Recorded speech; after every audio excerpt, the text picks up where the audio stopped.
a couple of weeks ago, me and Ogun were talking about Thomas Partey.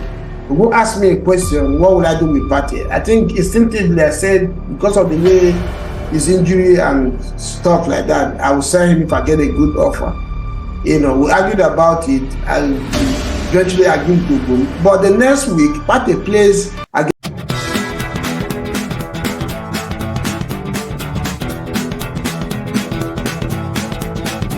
Yes, Liverpool went away to West Ham 2-2. That game ended.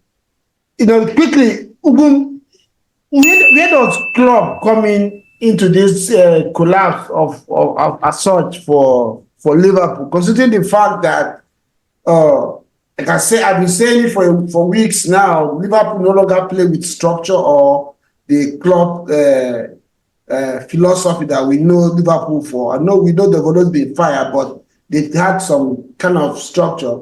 Some of their players tend to have fallen off in form in terms of mentality that if this was Arsenal, for instance, people would do something at Ateta for a coach of Klopp's status, having pushed the team all the way to this point, and the way they have, they're dropping points and falling off and not winning games. Where do you bring Klopp into this? Well, when Klopp made the decision to announce his departure in January, my opinion was that it was a genius move at that point. I thought it was the best time to announce his departure. I felt it was designed to galvanize the team, to get behind him and try to send him off at the highest possible level. And with they say when the ovation will be loudest, they wanted, it was, meant to help motivate the players, everyone to put all hands on deck and the fans as well. However, I think I was wrong in that assessment. I thought it was going to motivate the team. He has actually done the opposite. He has put them under immense pressure, especially considering peculiar circumstances around injuries. Liverpool have suffered a lot of injuries this season. Their recruitment, like Reggie mentioned at the earlier part of the season, which I opposed, has been a bit suspect in terms of players that they brought in. Klopp tried to transform the midfield of Liverpool in just one summer. Usually it doesn't work to be able to do that unless you're investing a lot of money and you're buying ready-made players. So he almost changed the whole midfield, brought in Gakpo, brought in Szoboszlai, brought in McAllister, brought in Endo. Let Henderson and and got rid of Henderson. Yes. So he tried to transform that midfield in just one summer. And to be to be honest, and some credit to him, he's been able to do that to a large extent.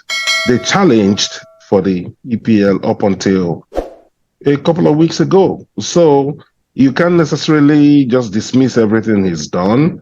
I thought he did a remarkable job transforming that team and getting them to compete up until a few weeks ago. So, that announcement, I think, made a difference. Injuries made a difference, but most significantly would be how their most important player, Mo Salah, was treated. From what I've got to hear and know, Mo Salah wanted to leave in January. There was a large, huge bid that came in for him from Saudi Arabia. He was willing to go. They offered a lot of money both to Liverpool and to Mo Salah. But because of injury and all that, Liverpool tied him down. He barely played for Egypt at the Nations Cup. They tied him down and made him, they pretty much stopped him from leaving. And then after stopping him from leaving, he thought that when he recovered from injury, he will automatically, as usual, walk back into the team, only to be used very sparingly since then. And so I think that's what culminated in that touchline from confrontation he had with Klopp last weekend. So yeah, the combination of these three factors, I think, have led to where Liverpool are today. Maybe what would you? Yeah, Salah. Yeah, it begin to almost become a polarizing figure right now for Liverpool fans and non-Liverpool fans. Liverpool fans, some of them are beginning to say, man, Salah has failed the team at the time they needed him most. Whereas those other people are arguing that Salah has been Liverpool's best player in the Premier League era. And what he had done for the team, maybe he had injury. After coming back from the Google mention right there, Klopp kind of anticipated him by benching him for players like Elliott. Even if he's in a bad patch, let him start. He can bring him out and play these boys for Salah to be on the bench. Or sometimes Liverpool have needed goals, and instead of making substitutions, Klopp end up bringing Salah out when you're looking for a goal to win a game and play some of these young boys. Some fans are like, the way he has been treated has not been good. Yes, he's not been on the best of forms since this year, but maybe the season, Salah was going for golden boot. This guy has scored 214 goals for Liverpool, or 210 goals, 150 something in EPL, 2 golden boots, and so many other things he has done for Liverpool. So I don't know, do you think Salah's form or the way his case has been handled in regards to playing time and stuff like that has been good, or is he a footballer? Is he a business of form? If you're not performing, regardless of what he has done in the past, he can't play. You took words from my mouth. It's in this business, unfortunately, it's what have you done for me lately?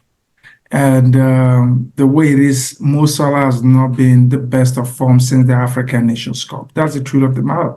And Klopp, at this point, has no skin in the game anymore. He's leaving, and he doesn't have to curry any favors. Yes, he wants to win the league.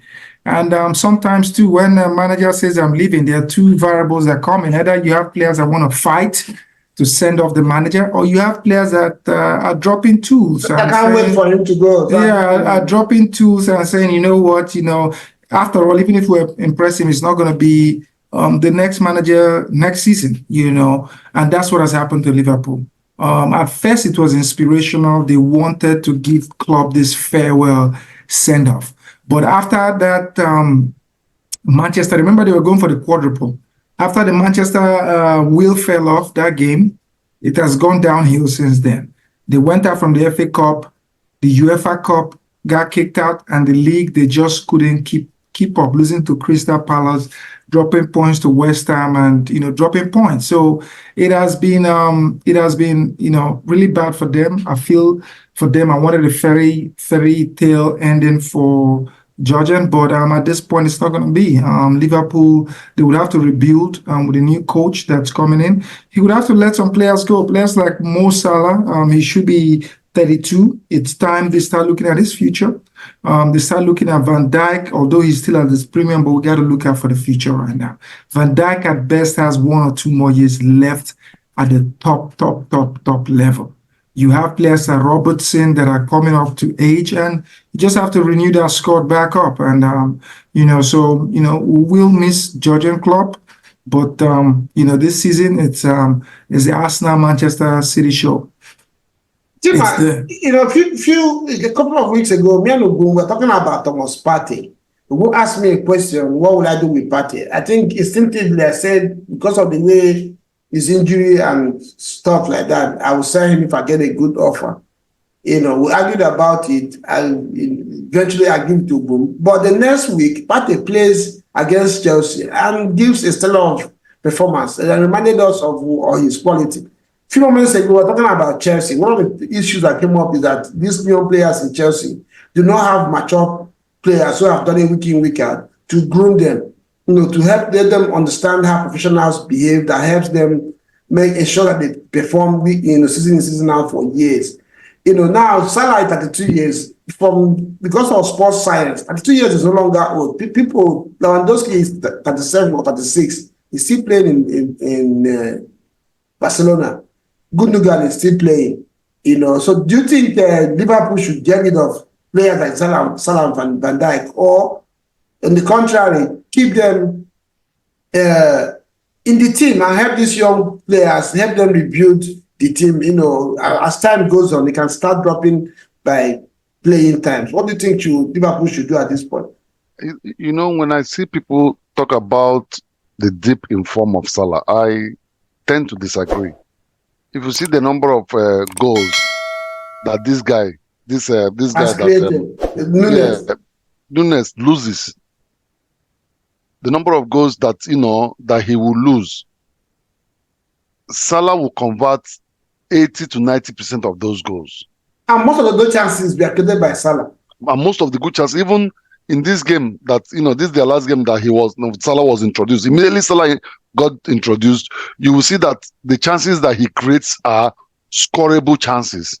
It's not chances that that you as a striker will struggle to get the opportunity. Yeah. Yes, he will make sure that he gives you that ball in a manner that you either tap in or you have a better opportunity to score it. So even Van Dijk, I don't think Van Dijk. That is exactly what I'm saying. During the days of Baresi's, the days of you see a defender who groom other players, a defender who a defender that knows his onions. He stays in the team, groom young players very well. You don't just wave a wave of hand and send away these players that have gotten experience. They've gotten everything that things that you cannot buy in the market. These are things that even being in the dressing room is a plus for teams that have such players. So I will be surprised if Salah is sold. I don't see any dip in his quality. I saw his game this weekend. He was still a top striker for me. I will in Chelsea, I will kneel down to have Salah. But if I don't think Liverpool should consider selling Salah. But coming on the dip in their form, I feel like everybody said, when the coach announced he's going, a lot of players will not have much dog in the fight no more. Because there is no motivation. He's not coming next season, to look at players that performed well for him this season as his bedrock for next season. So I think that announcement was so early. He would have allowed the season to come very close to the end before he openly make those announcements. Yeah, with the rumors and some of the things that we are seeing happening in Liverpool, it looks like even the Klopp leaving is not a peaceful one. So it looks like there are cracks on the wall in Liverpool behind the scene. So apparently it's beginning to show now, and that's what the business has turned to.